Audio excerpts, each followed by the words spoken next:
যাই হোক ফাইনালি বন্ধুরা, এই বৃষ্টিতে দেখতে পাচ্ছ ব্রিজের অবস্থাটা। ব্রিজের উপরে জল উঠতে শুরু করে দিয়েছে, একদম জল যাচ্ছে প্রায়, দেখতে পাচ্ছ।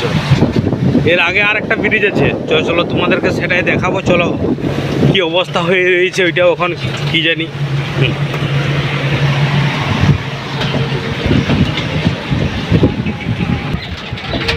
এটা হচ্ছে সীতারামপুর প্রথমে ঢুকতে বন্ধুরা, লুকটা পুরা। এইখানে সামনে একটা ছোট ব্রিজ আছে, এই ব্রিজটার অবস্থা কেমন হয়ে আছে চলো দেখাবো, দেখি। পেরাতে তো হবে কি বন্ধুরা। এটা হচ্ছে সীতারামপুরের মোড়, ঠিক আছে। এদিকে যাচ্ছে রামগড় যাওয়ার রাস্তা, ঠিক আছে। আর এই কাকাটা হচ্ছে এখন কোথায় যাচ্ছিল কাকা তোমাকে।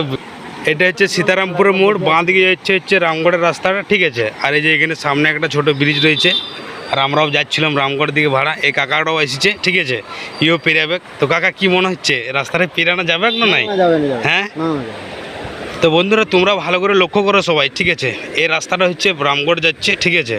আর এই ব্রিজটা এখন জলটার অবস্থাটা দেখো। টোটো তো কীভাবে পেরাবে, মোটরটা আমাদের একদম নিচে আছে, ঠিক আছে। আমরা যদি এই রাস্তাটা এখন পেরাই, ঠিক আছে, তাহলে কিন্তু মোটরে পুরো জল ঢুকিয়ে যাবে পুরা। সেই করে দেখবে আমাদের টোটো গেলে কিন্তু আধ রাস্তায় কাকা টোটোটা যদি পেরিয়ে মোটর হয়তো জল ঢুকিয়ে যাবো, ঠিক আছে।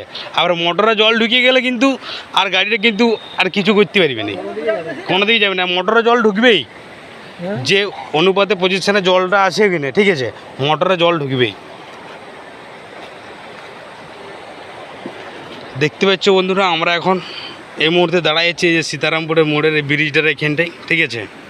তো যারা যারা সকালে টোটো নিয়ে বেড়াইছো অবশ্যই এখানে দেখবে সীতারামপুরের মোড়টার এখানে, ঠিক আছে। কোনো মতে কিন্তু টোটো পেরাবে নেই, পেরালে কিন্তু মোটরে জল ঢুকিয়ে যাবে। দেখতে পাচ্ছ এখানে আমাদের দুটো টোটো কিন্তু দাঁড়াই আছে, ঠিক আছে।